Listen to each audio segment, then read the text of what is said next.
Hi, I'm Dr. Zeng. I came to US 22 years ago for my PhD degree in astrophysics and to start a new life.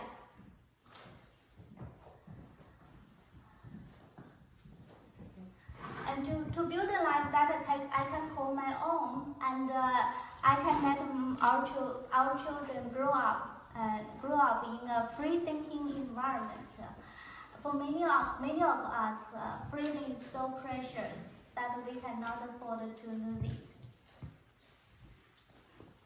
I'm a Christian, since 2001, and a farmer at heart. As an immigrant and a naturalized citizen, I love this country and the great state of Maryland, and I cherish the opportunity here, and I believe it is time to repay this country to make our country and our state, our home better.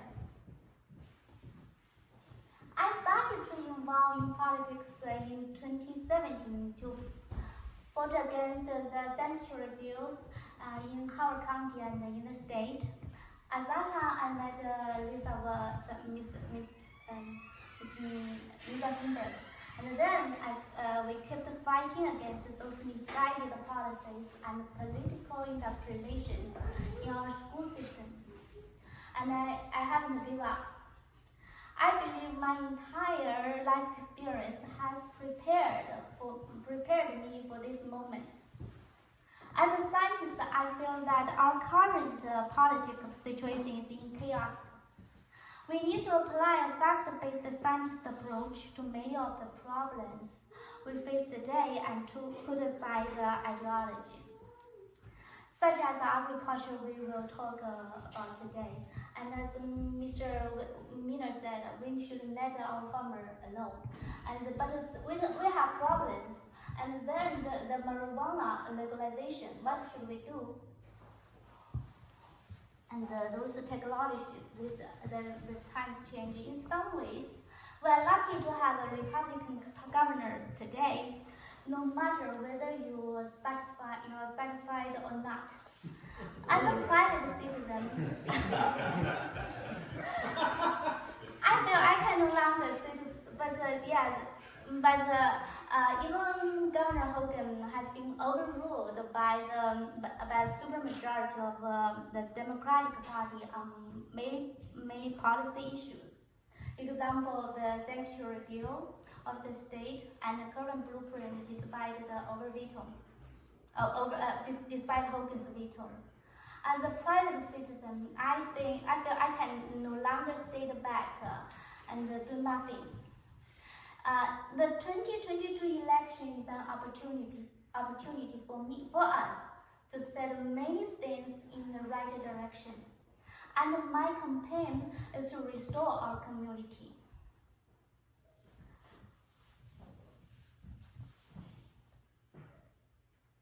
Yes, our community has been torn apart. COVID further exacerbated the situation. People are leaving our state and our county. It is time to restore our community. That's why I run for state delegate in District 9A. Maybe district some. And I run as a Republican because the Republican Party has always stood for freedom, prosperity, and opportunity. The principle of the Republican Party recognizes the God-given liberties while promoting opportunity for every American, with the principle that your freedom has no harm to others. That's the difference.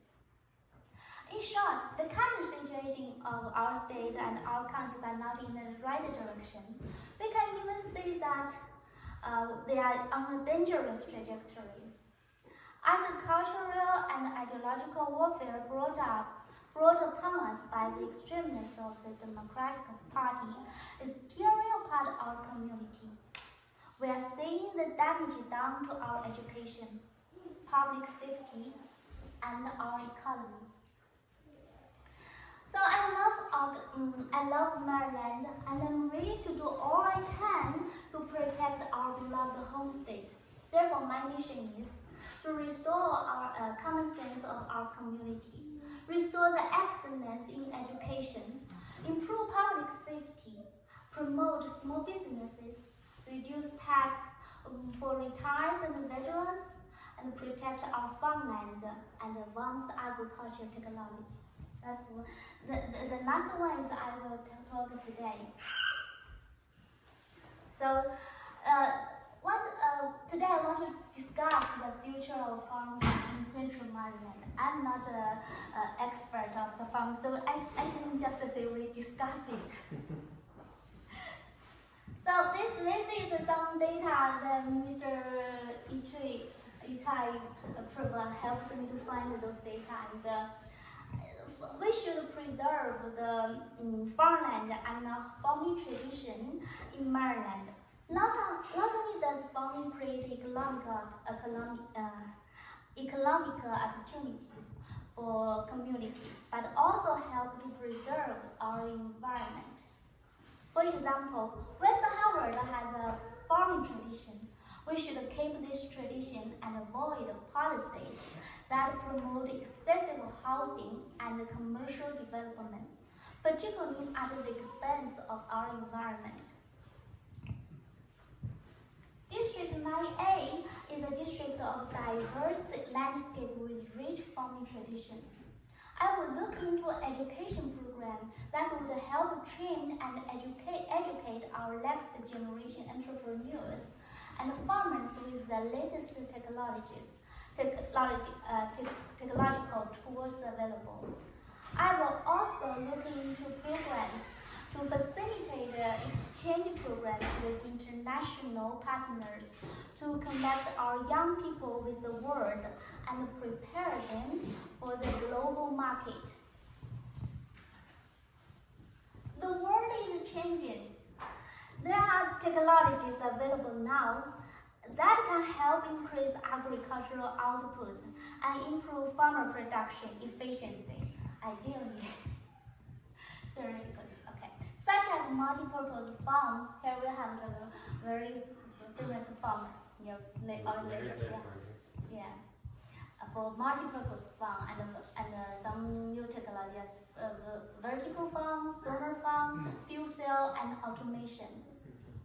And we and our next generations need to understand how those technologies can benefit future agricultural practices. So I think that's all at the beginning. And then another campaign manager, John, gave me a huge challenge, asked me to talk about the hydrogen agriculture. And he helped me to collect those informations, and I will try my best to explain it. Okay, here I just got those pictures this morning. Yeah, and then somebody said, "Oh, that hydrogen fuel cell is just the April Fool's story." And also, what the global food crisis means for America. Oh, is this another April Fool? Don't know. Many elites and politicians, including Biden, are warning that a global food shortage is coming, but they did not tell us how to prevent it. What caused the food shortage? This is what we know. Russia and Ukraine produce more than a quarter of the world's wheat supply. Russia also a top player in the fertilizer industry. The war is creating the greatest food crisis since World War II, according to the United Nations. But do we know that Biden's policy to shut down American oil production not only create an energy crisis, oil price hike and inflation, it will also impact American agriculture. Why? Nitrogen-based fertilizers rely on natural gas, a key input in the production. Diesel fuel and propane are essential in the agricultural operations. If farmers are short of fertilizers and cannot operate diesel tractors, it will be a serious problem. During World War I and II, U.S. Department of Agriculture urged the citizens to grow wartime victory gardens to sustain themselves and to provide overseas needs. The result was a phenomenon. We can do that the same way today. Today, hydrogen is mainly used as a chemical in industry for oil refining and fertilizer production. But it has a potential to be another player in the clean energy innovation camp. I found the cool videos here. Enjoy. Today, I'm going to talk about an exciting new player in clean energy innovation, hydrogen. Hydrogen, the first element on the periodic table, is affectionately called H2, when two atoms bond together. And that chemical bonding, holding the two together, is where the energy is stored. If you get a bunch of these small H2 pairs together, they could unlock some of the biggest energy challenges, including electricity grid resilience, energy storage, and industrial decarbonization. In some sense, hydrogen is like electricity. It's a carrier for energy from any source to virtually any use. Very usefully, though, it can be stored in huge amounts for months at a time, unlike electricity. There is no better time than now to consider the hydrogen bombing. I heard that the Democrats required some percentage for farmland to be solar farm or wind turbine. Okay. To reduce emission fluctuation, but there is some pollution. Some people just send me emails saying, "Oh, do you know this and that kind of problem?" Say, "Yeah, I will put it in my slides." And hydrogen can be self-sustaining and no pollution. Theoretically, currently, why is the good timing? Rising fuel cost will increase food price and reduce the margins for our farmers. This is the data in March last month, and fuel price push up cost for merchandise farming, and the traditional battery vehicle are not the solution. Emission legislation that will increase cost to farm. Hydrogen can be produced locally through no-emission method and reduce carbon footprint for agricultural industry, therefore reduce cost to farmers, even create some revenues. The Biden government warned us about the shortage of the food supply, which marks the importance of preserving the farmland to maintain local produce. Maryland should be the candidate to receive federal funding for hydrogen hubs using metal hydrogen battery for grid-scale storage.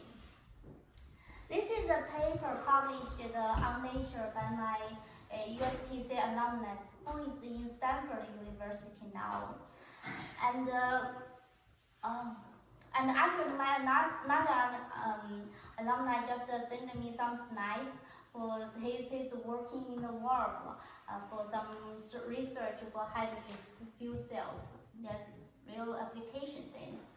Here is some my campaign manager wrote those proposals for 2022, and so hydrogen can be produced on site to power farming machines and to make fertilizers, and it promotes farming energy independence. No emission hydrogen can be a future commodity, and close to zero emission for agricultural practices, and there are funding available, very important. So one is the federal funding, the new investment and the reauthorization in the Bipartisan Infrastructure Act provide $1.2 trillion in guaranteed funding for public transit over the next 5 years. And some state funding, maybe rural Maryland prosperity, which is organization, just send me an email to attend their meeting. I will, yeah. So Maryland, especially Howard County farmers need to have that money. As your delegate, that's my job to fight for you to get those fundings. And here, this is some content I found from that infrastructure act, which are related to our agriculture and energy, something, yeah, related. And actually, there are a lot. So this diagram is about independent farm. From wind turbines and solar panels, we get electricity. Then electrolyzer split water into hydrogen and oxygen. Oxygen can be sold to hospital and research lab to get some extra money. Hydrogen can be stored to a hydrogen tank with a hydrogen fuel cell to electrical power. Normal electrical battery is not power enough for tractors, as you mentioned. And but for hydrogen, 1 kilogram hydrogen is can match 1 kilogram diesel, and more than 10 kilogram electrical battery. That makes more sense than electrical battery power tractor. With a hydrogen storage tank on site, hydrogen can power farmhouse, green drying process, and also sell excess electricity back to the grid. Looks, yeah, interesting. So here is the on-site hydrogen production and applications. There are small fuel cell system and electrolyzers for agricultural and applications. As I mentioned, some of my alumni, they have their own company, yes, to do those kinds of fuel cell things. And this is renewable energy. This is energy independence and zero emission. So on-site fertilizer manufacturers using excess hydrogen and gas mixture to very high pressure to produce ammonia, yes.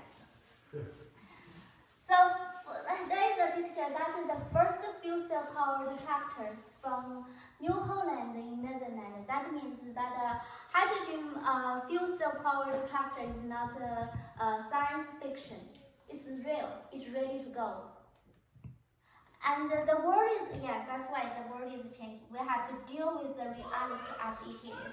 We cannot get rid of those climate changing environmental protection legislations entirely. Yeah. As your register, I will work my hardest to ensure no more similar legislation. In the meantime, let's find a way to advance agricultural practices.